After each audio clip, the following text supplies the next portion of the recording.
이방인들이 할례를 받아야 되느냐 이 문제에 대해서 의견이 분분할 때 이제 바울과 바나바가 그 이방인 전도에서 일어난 일들을 간증을 하죠. 이방인 지역에서 복음을 전할 때 하나님의 성령이 유대인에게만 임한 것이 아니라 이방인에게도 일어났다. 여기 표적과 기사가 많이 일어났다. 이렇게 표현합니다. 하나님이 우리에게 은혜를 주시는데 차별 없이 은혜를 주십니다. 다만 조건이 있습니다. 하나님이 모든 민족, 또 인종, 언어 이런 것을 하나님이 차별하지 않고 은혜를 주시는데 한 가지 조건만 맞으면 됩니다. 그것은 바로 예수를 구주로 믿는 겁니다.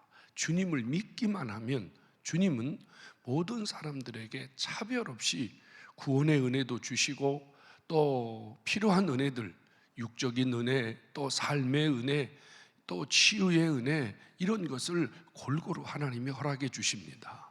여러분들이 기도하실 때 하나님에 대한 오해를 버려야 됩니다. 하나님은 왜 내 기도를 들어주지 않을까? 왜 내 삶에는 표적과 기사가 일어나지 않을까? 이런 것들에 대해서 고민하실 일이 아닙니다. 두 가지의 마음을 가지셔야 되죠. 하나는 그것이 내게 꼭 필요한가 이 말입니다. 여러분, 우리가 이미 예수 믿고 구원받았습니다. 예수 믿고 구원받은 성도들에게 표적과 이 기사가 꼭 필요한가 이 말이죠. 전도 현장에는 하나님이 이 표적과 기사를 일으키시죠. 믿고 주께 돌아오도록 하나님의 살아계심을 보여주기 위해서입니다. 그런데 이미 우리 믿는 자에게, 이미 우리에게 하나님의 은혜가 이미 임했고 성령이 우리 안에 역사하고 계시는데 우리에게 꼭 표적과 기사가 필요할까? 하나님이 필요하시다면 은혜를 베푸시겠지만 꼭 필요하지 않으면 지금 상태로도 충분히 우리가 하나님 섬기고 주님 은혜 받는데 부족함이 없기 때문에 하나님이 지금 주신 은혜가 우리에게 족한 줄로 깨달아야만 합니다. 또 하나는 하나님이 꼭 필요한가에 대한 생각을 우리가 해야 되고요. 또 하나는 그것을 받을 만한 이제 구원 얻는 믿음 말고요. 우리가 하나님께 어떤 기적과 이적을 받을 만한 믿음이 내게 있는가? 이것도 점검해 보셔야 됩니다. 그냥 하나님께 사모하는 마음만 가져서는 안 됩니다. 믿음이 필요합니다. 주님이 이 땅에 계시는 동안 기적을 베푸실 때 공통적으로 주님이 하신 일이 뭐죠? 믿음을 지적하셨습니다. 믿는 자에게 지적하셨습니다. 이 표적과 기사도 믿는 자에게 일어나는 거죠. 믿지 않는 자에게는 기적이 일어나지 않습니다. 예수님이 나사렛이라는 당신의 고향과 같은 곳에 가셨잖아요. 거기 가서 주님이 많은 사람에게 하나님 말씀을 전했습니다. 그때 고향 사람들이 예수님을 거부했다. 우리가 잘 알고 있지 않습니까? 저 사람 목수 아들이 아니냐, 우리의 형제들이, 저 사람의 형제들이 지금 우리와 함께 앉아 있는데 저 사람이 지금 저런 이야기를 하고 저런 기적을 베푸는 것이 무슨 일이냐. 사람들이 믿지 않았습니다. 그러면서 마지막 절에 이렇게 기록하고 있어요. 다만 소수에게 하나님이 기적을 베푸셨다. 그 소수는 누구일까요? 믿는 자들입니다. 성도 여러분, 지금도 우리의 은혜가 족하지만 하나님이 우리에게 꼭 어떤 기적과 이적을 하나님이 우리에게 주셔야 한다면 여러분들의 믿음의 분량에 따라 하나님이 은혜를 주심을 깨닫기 바랍니다. 그래서 뭔가 내게 하나님의 은혜가 필요하고 하나님의 기적이 필요하고 주님의 특별한 은혜가 필요하다면 여러분들의 믿음을 키우십시오. 하나님 앞에 여러분 믿음을 단단하게 붙잡아야 됩니다. 이 믿음이 중요합니다. 믿음. 여러분, 아는 것하고 믿는 것하고 많은 차이가 있습니다. 우리가 예수를 아는 것하고 예수를 믿는 것하고는 천지 차이입니다. 우리가 성경을 아는 것하고 성경을 믿는 것하고 많이 다릅니다. 믿어야 역사가 일어납니다. 믿지 아니하면 하나님이 어떤 역사도 일으키지 않습니다. 하나님이 우리에게 역사하실 때는 결코 즉흥적이고 우연히 하나님이 그렇게 일하시지 않습니다. 바울과 바나바가 표적과 이적을 베푸는 이야기를 했을 때 야고보가 일어섭니다. 그리고 하는 말이 지금 바나바와 바울에게 일어난 일들, 이방인들에게 일어난 일들은 우연이 아니라고 말해요. 이 말씀은 이미 아모스 9장 11절과 12절에 예언이 되어 있었다. 하나님이 이방인들을 구원하기 위한 하나님의 계획이 있었고, 지금 그 하나님의 계획이 지금 이방인들에게 복음 전함을 통해서 이루어지고 있다. 그러니 우리가 이방인들을 받을 거냐 말 거냐 우리가 논쟁하면 안 된다. 하나님의 말씀대로 받는 것이 마땅하다. 여러분, 이것이 바른 신앙입니다. 우리가 신앙생활하면서 이런저런 의견이 있을 수 있어요. 어떤 사람은 이것이 옳다, 어떤 사람은 저것이 옳다. 우리가 얼마든지 의견을 내놓을 수 있어요. 그런데 내 의견대로 꼭 되어야 한다는 생각은 버려야 합니다. 성경은 이렇게 말합니다. 베드로와 그 다음에 바나바와 바울과 모든 예루살렘의 지금 지도자들이 모여서 회의를 하는데 사람들의 의견이 이거 보통 심각한 게 아닙니다. 이때 야고보가 들고 일어선 것은 말씀입니다. 하나님 말씀이 이렇게 말합니다. 하나님 말씀이 이렇게 증거합니다. 그러니 우리는 하나님 말씀대로 따름이 마땅합니다. 성도 여러분, 우리의 신앙과 우리의 삶의 기준은 하나님 말씀이 되어야 한다는 사실을 꼭 기억하시기 바랍니다. 뭔가를 결정을 할 때, 뭔가를 우리가 할 때 말씀이 우리에게 뭐라고 하시느냐, 여기에 주목하셔야 됩니다. 그래서 우리의 신앙은 하나님 중심으로, 그 다음에요 성경 중심으로, 그 다음에요 교회 중심으로 움직여져야 됩니다. 이게 바른 신앙이에요. 야고보가 아모스 9장의 말씀을 가지고 하나님이 이방인들에게 복음 전하기 위하여 이미 하나님이 이런 일들을 다 준비해 놓으셨다. 여기에 반기를 들면 안 되겠죠. 우리가 신앙생활 하다 보면요, 이제 오랜 기간 우리에게 익숙해진 이 신앙생활의 그 습관, 또 우리들 속에 있는 고정관념들이 있어요. 이게 성경은 아닌데 우리 속에 굳어져 있는 고정관념들이 있어요. 이것을 벗어나야 됩니다. 신앙생활을 우리가 잘 하려면 하나님 말씀이 뭐라고 하느냐, 성경이 무엇을 요구하느냐, 우리가 여기에 자꾸 집중해야 됩니다. 우리의 신앙이 성장하면 성장할수록 내 의견이나 내 기도나 이게 아니라요, 내 경험이나 이게 아니라 자꾸 하나님 말씀에 가까이 가는 것이 바른 신앙이라는 것을 꼭 깨닫기를 바랍니다. 이제 결정을 하죠. 이방인들을 받아들여서 이제 교회 안에 유대인들과 이방인들이 차별이 없이 하나님 섬기게 하자 이제 했는데, 딱 한 가지, 그들이 두 가지 결정을 합니다. 하나는 이방인들 중에 하나님 교회에 돌아온 자가 있다면 유대인들이 괴롭게 하지 말아라, 이런 표현을 해요. 괴롭게 하지 말아라.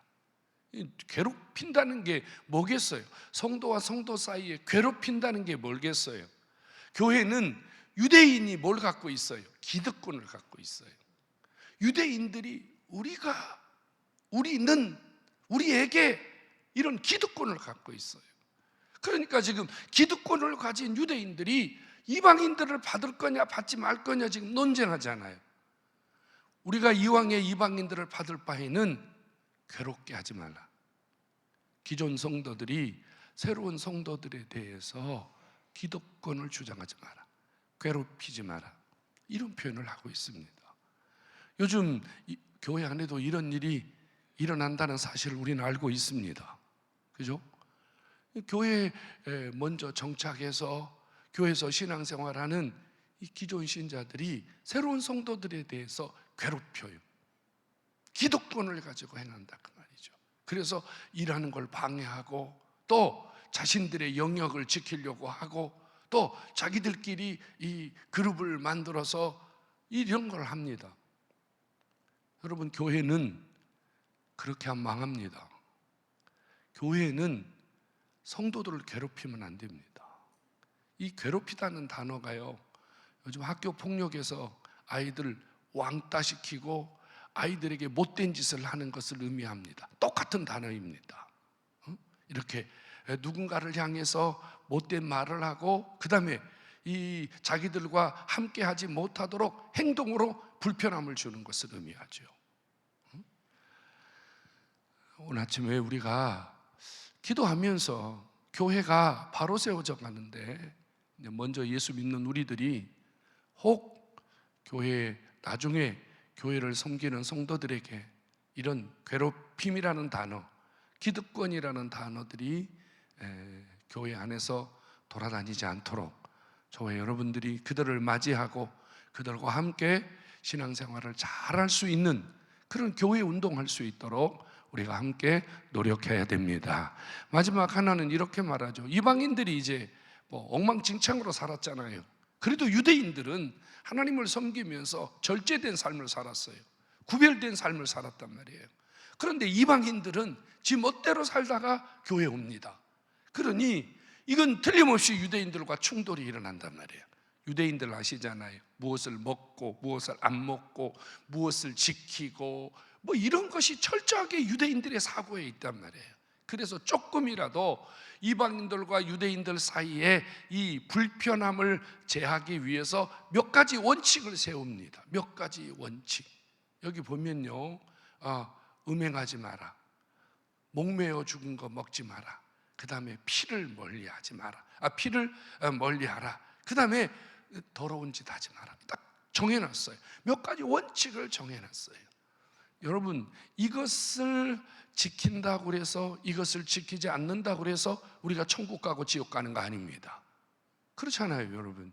우리가 어떤 음식을 먹냐 안 먹느냐에 따라서 천국 가느냐 지옥 가느냐 그것은 아닙니다.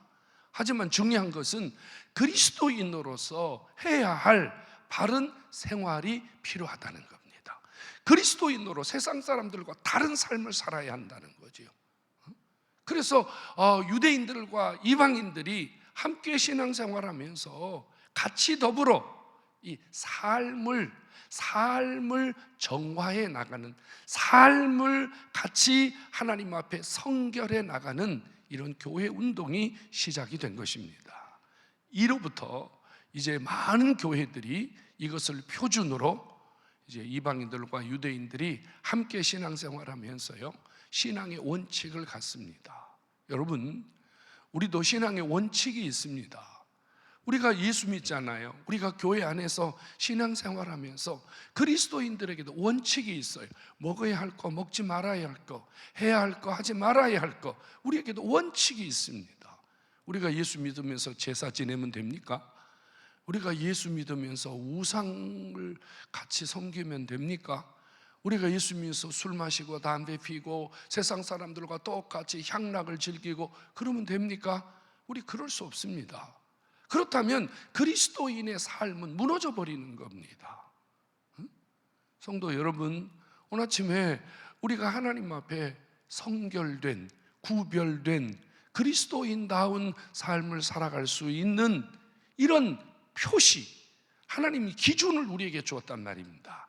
이것을 잘 지킬 때 나와 교회와 주변들이 세상에 빛이 되고 소금이 되어서 하나님의 영광을 드러내게 하는 줄로 믿으시기 바랍니다. 성도 여러분, 성도는 성도의 삶을 살아야 됩니다. 우리가 세상 사람들과 함께 살지만 주님은 그 세상 사람들 속에서 구별된 삶을 살아가는 저와 여러분들을 보시고 저와 여러분들의 삶 속에 은혜를 베풀어 주십니다. 여러분, 세상이 다 망하는 것 같지만 그렇지 않습니다. 세상이 다 타락하고 어두워지는 것 같지만 그렇지 않습니다. 그 속에 살아있는 백성들이 있어요. 그 속에 하나님이 주목하는 백성들이 있어요. 그 속에서도요, 주의 뜻대로 살려고 노력하는 하나님의 백성들이 있어요. 하나님은 그들 때문에 여전히 이 세상에 은혜를 주심을 믿으시기 바랍니다. 바로 저와 여러분들이 그 한 사람이 되셔야 합니다. 누가 알아주든 안 알아주든 그게 무슨 상관이 있습니까? 신앙은 하나님하고 나하고 지키는 겁니다. 누가 보면 그런 척, 누가 안 보면 안 그런 척, 이게 무슨 의미가 있습니까? 그건 신앙 아닙니다. 신앙은 하나님 앞에 사는 것이지 사람 앞에 사는 게 아닙니다. 오늘 아침에 이 지금 예루살렘 교회에서 이런 몇 가지 사실들을 잘 정리를 해서 교회를 만들어가고 있습니다. 이제 이 일을 가지고 이제 바나바와 바울, 그리고 빌립보 감옥에 갇혔던 실라, 이런 진도자들이 이제 또 다시 이제 수리아 안디옥 교회에 갑니다. 가서 이 복음을 전하고 이 원칙을 전하고, 그럴 때 어떤 역사가 일어납니까? 이 원칙을 교회가 잘 지킬 때 여러분, 교회가 폭발적으로 부흥하는 역사가 일어납니다. 하나님은요, 아무 교회나 은혜를 주시지 않아요. 하나님은 아무 성도에게나 은혜를 주시지 않아요. 하나님의 기준에 맞아야 돼요. 하나님이 원하시는 일에 기준에 맞아야 돼요. 여러분, 내 기준은 중요하지 않아요. 주님의 기준에 맞아야 돼요. 내 기준은 중요하지 않아요. 하나님 말씀의 기준에 맞아야 돼요. 여러분, 나 혼자만 의로우면 안 돼요. 하나님 보시기에 우리 주변의 성도들이 볼 때 더불어 신앙생활할 수 있는 의의를 가져야 됩니다. 그럴 때 하나님이 우리 모두에게 은혜를 주십니다. 오늘 아침에 이 말씀 기억하시고, 여러분, 바른 교회, 바른 성도, 누구나 품을 수 있는 교회, 우리의 삶이 살아있는 성도 꼭 될 수 있기를 간절히 기도하십시오. 하나님이 은혜를 주십니다. 성령 하나님께서, 다시 한번 말씀드리지만, 이 시대가 아무리 힘들어도 성령 하나님께서 깨어있는 자를 보십니다. 성령 하나님 그를 주목하십니다. 절대로 그를 놓치지 않습니다. 이것이 우리가 신앙을 가지고 살아야 할 이유입니다. 오늘 아침에 주신 말씀, 여러분들에게 성령이 깨닫게 하시는 대로 붙들고 기도하시고, 여러분 각자가 살아나면 교회가 살아납니다. 우리 교회가 살아나면 이 시대가 살아납니다. 하나님, 이런 은혜를 베풀어 주옵소서. 우리 함께 간절히 기도하면서 주의 빛이, 주의 능력이, 주의 표적과 기사가 우리 안에도 여전히 역사하는 그런 일들이 일어나기를 주의 이름으로 간절히 축원합니다.